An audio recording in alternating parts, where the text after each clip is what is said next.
I start, I can assure you that in regions like Kumasi, we have done democracy for years. Our traditional rulers and our chieftaincy shows democracy because you have a house, you have of representation, every king and his people, they come to talk, they go to the normal courts. We have some kind of democracy in Africa already, so it is not something very new to us. So democracy exists in Africa since the early 10th, in the 10th century. Our traditional rulers were practicing democracy. Way before colonialism. Way before even in America. Because our system is more democratic because of our chieftaincy. Now, how do I see democracy in this area vis-a-vis modern trends of democracy? In this area, the only problems we have in democracy here is one, language barrier, the local people understanding what that is going on or what is written in the newspaper or what is written in magazines for them to read or the rules of democracy. But apart from that, in their own small way, they practice democracy. In the sense that if you go to a chief's palace, you have to go through a linguist, you have to go through, he has his own cabinet, he has his own treasurer, he has his own finance minister, that is how it is here. So the only disadvantage or only difference is the rate of illiteracy. People don't understand what the modern democracy, they have to be explained to them. So these are the only bottlenecks that is in between modern democracy and our own African or Ghanaian democracy, which existed long before in the 11th century. Mr. Mayor, you brought up this issue of the traditional leaders and their long tradition of democracy. Post-colonialism and independence, when Ghana became a republic, did the role of the chiefs change, and was there some tension when that change took place? Obviously, if you define change, it's not very easy to change to something. We had problems, people were resistant before people understood what the republic was all about, what independence was about. I think we had a lot of problems then, but suddenly it has changed and people have come to realize, because those days the education rate, as I keep hammering on, was very low. But now people have been to school, people have studied, so they've come to understand what democracy is about, or the change for independence and the change of the democracy in Ghana. People have come to understand it very well. And also radio and television has really helped democracy in Ghana. The traditional chiefs you mentioned have basically their own cabinet, and they have the finance minister, assuming they don't have a foreign minister, but they have protocol, chief of protocol? Yeah, they have like a chief of protocol, so they act as foreign ministers in a way. How has the role of the chiefs changed as a result of Ghana becoming a republic? It has changed a lot in the sense that since Ghana became a republic, I think there has been some kind, I want to use this right word, has been a change, and there's been a revolution in the way they do their things. So they've learned a lot, it has helped, it has added on.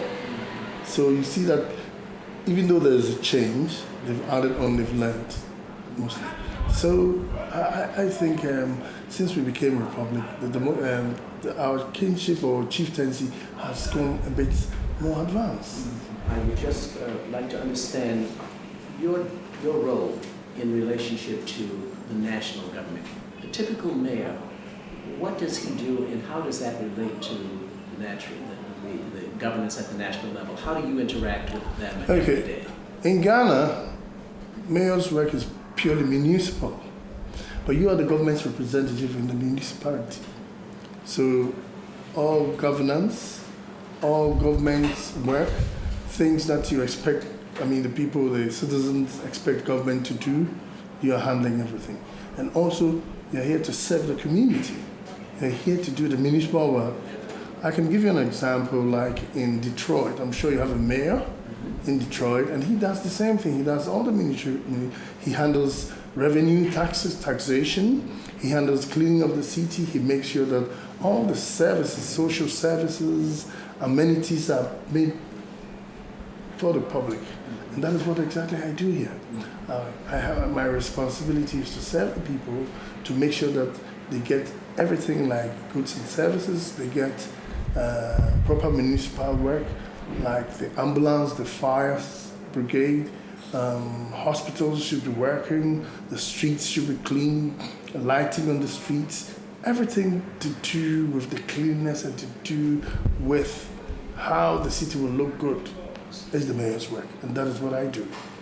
Well, let's say that you needed to add 5 fire engines to your fire department, and you don't have the revenue here. You have to find some way of financing it. Do you issue your own revenue bonds, or does that go through the federal government? What we do is every year, government gives us a contingency fund that we use, but that is not enough. So government has decided that all the revenues that we collected, that is internal generated fund, we can use it for our projects and do things. So if I wanted to buy a fire engine and government's money available to us is not enough, we can either use some of our internal generated fund, that is property rates that we collect, market fees, pharmacy levies, all the levies that we have collected that makes internal generated fund to utilize for these things. So we use it for cleaning of the city, to buy equipment. And also, if we can't get it, we source for friends of Kumasi. Like, I'm sure if Wayne University wants to be our friend, we'll solicit support, and you could give us some support to buy the fire engines if we want to buy them. So you have to be a fundraiser. In other terms, yes, you have to raise funds to run your city, and also make sure that you get enough revenue from the people. So all the rules, bylaws should be made available to the public so that you can collect enough revenue to do the work. Could you just talk a little bit though about how you, in your day-to-day business, interact with your parliamentarians who represent this area, regardless of party? Yeah, I mean, our local government laws makes districts non-partisan. So let's say, I'll give you an example like Kumasi. We have about 9 to 10 parliamentarians here. Under our local government laws, they are all ex-official members of the assembly. And we have assembly members who are part of our local assembly. So they are all part of it because developments come through them and the assembly members. So we all have to share ideas, which is very non-partisan, to how to run and rule Kumasi. I'm sure if you're aware, this morning we went for an assembly meeting. Some of the MPs were there as ex-official members for us to discuss issues of Kumasi. And also, I read my sessional address and things I'm going to do for Kumasi. So it was discussed there. So in a way, it's very non-partisan. But in a way, you are representing the government in power. So you were nominated and elected upon. So the government can elect you, the government can nominate you, and people can vote against you.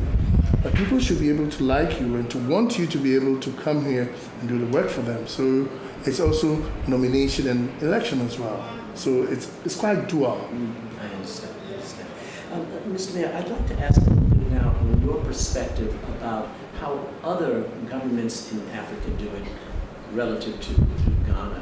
Do you interact with your colleagues from, say, in the region, from Liberia or any of the other?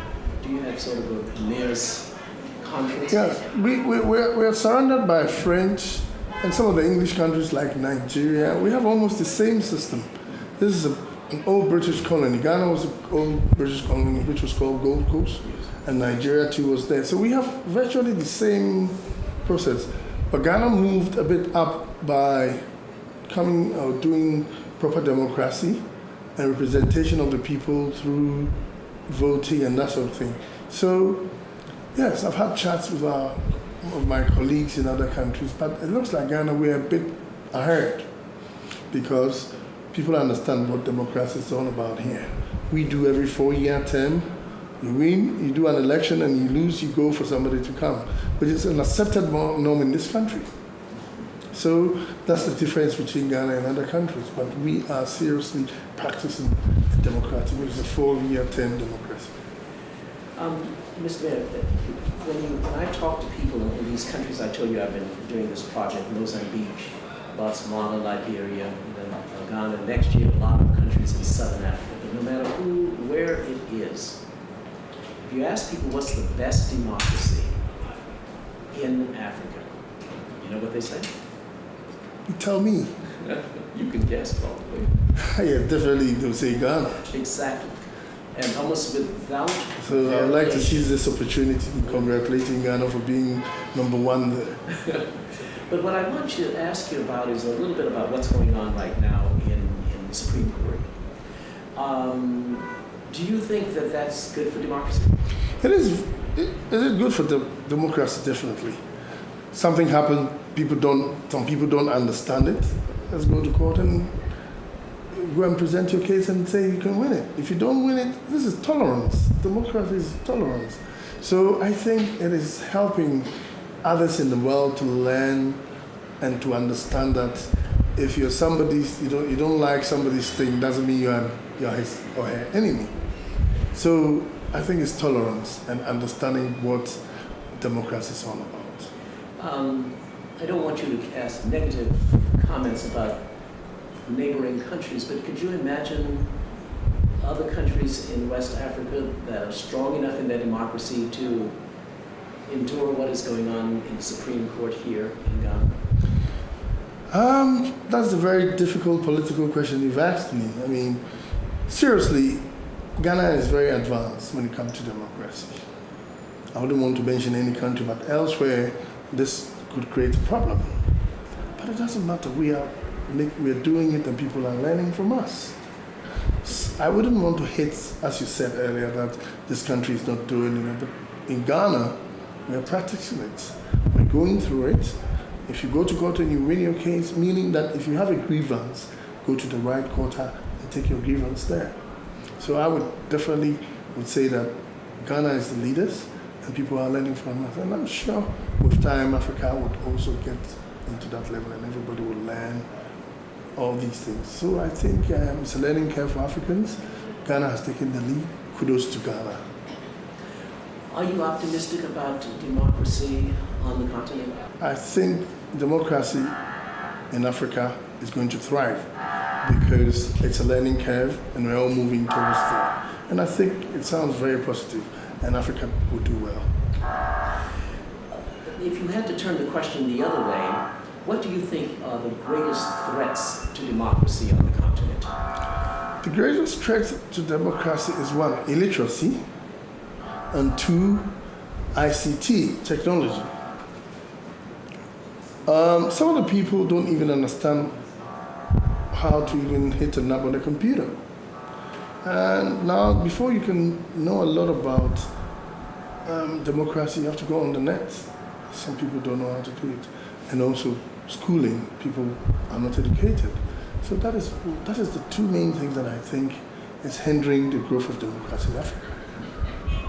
Mr. Mayor, I noticed your Mac on your desk. Are you typical of mayors of communities that? I've used Mac since it's about 30 years when Mac started coming. I'm an Apple fan, so I've used Mac a lot. What was your career before you were mayor, sir? I'm a brands man. I'm a brands communicator. One of the things that people say when I ask them about the threats to democracy, they mention the things that you've mentioned. But again, almost invariably, either if they're asked directly or because they volunteer, they say the greatest threat to democracy in Africa is corruption. First of all, do you agree in it? I beg to differ. Okay. Could you comment on this? I beg to differ in the sense that, yes, you talk about corruption. Everybody talks about corruption. I believe that if people read, corruption is everywhere in the world. You can see corruption in America. You can see corruption in Europe. So why do people think that Africa is the only place that corruption is very common? It isn't. It isn't. How would you define corruption? If you define corruption and get the correct meaning of corruption, it's worldwide, it's everywhere. But you have to do it in limitations. And if there is corruption, the rule of law must deal with it.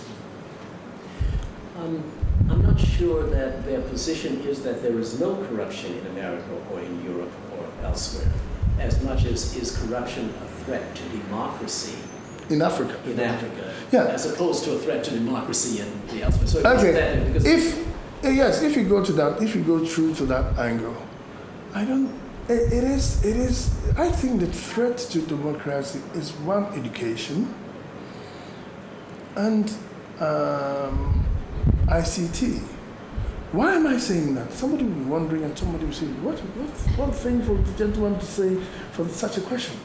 One, if people don't learn, if people don't go to school, isn't it a threat to democracy? How would they understand it? If people don't know what computerization or the world change data is going, how would you understand democracy?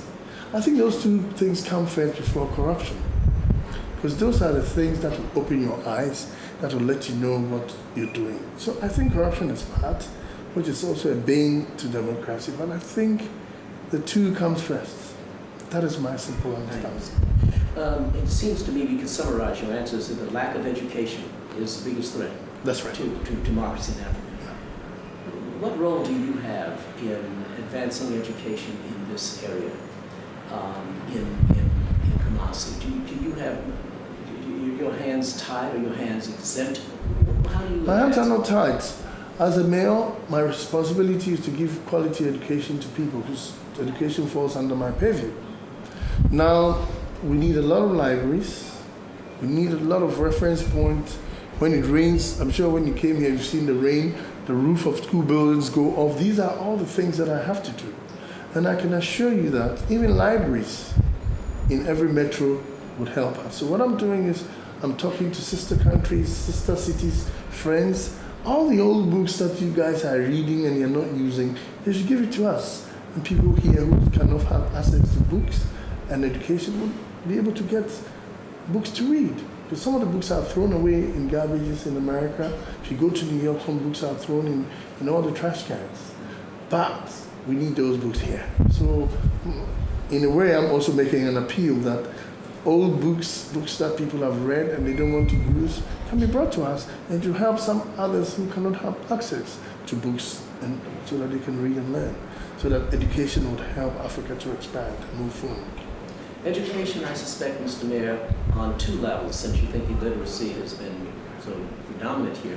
There's a whole adult population, and then, of course, you want to prevent it in the younger ones. Do you have a dual system here to address it? If you say dual system, I mean two systems for Adults. adult education. And yes, in Ghana, some of the University of Ghana, University of Science and Practice Adult Education, so some of the people who have never been to school can learn. Every year we have what you call an adult education program in Ghana. And you believe it, a lot of people who are in the market who haven't been to school are enrolling to do. So slowly people will get there. And I think, as you said, it's a dual role. As for the youth, there's a law in Ghana that everybody must go to school. But adults who've never been to school are enrolled into the adult education program.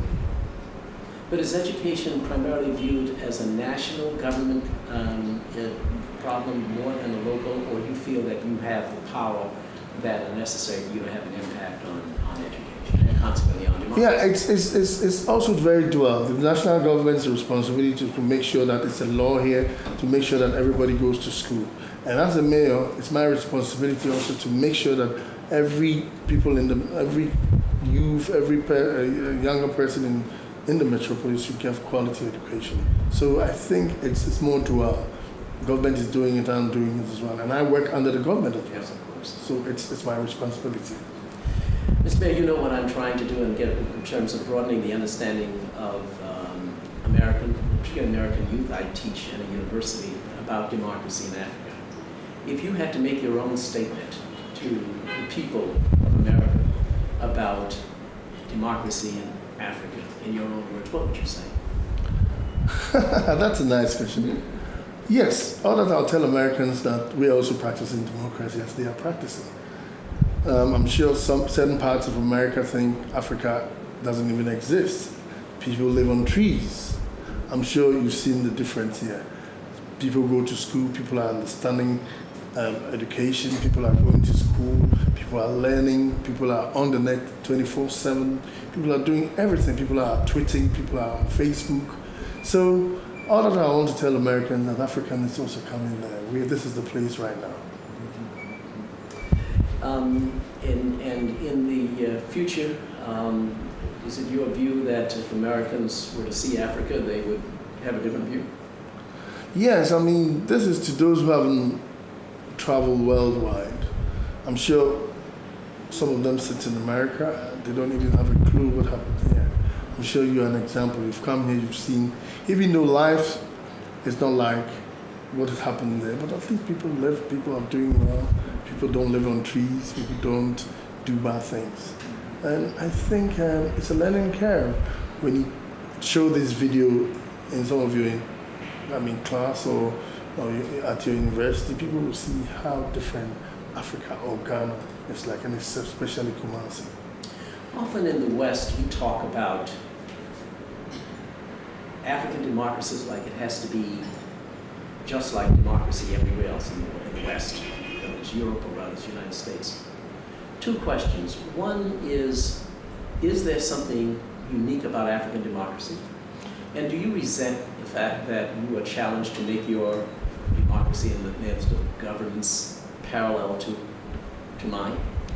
Yes, I think before I answer your question, I'm sure if you did history, you know about the Agrarian Revolution, the American Revolution.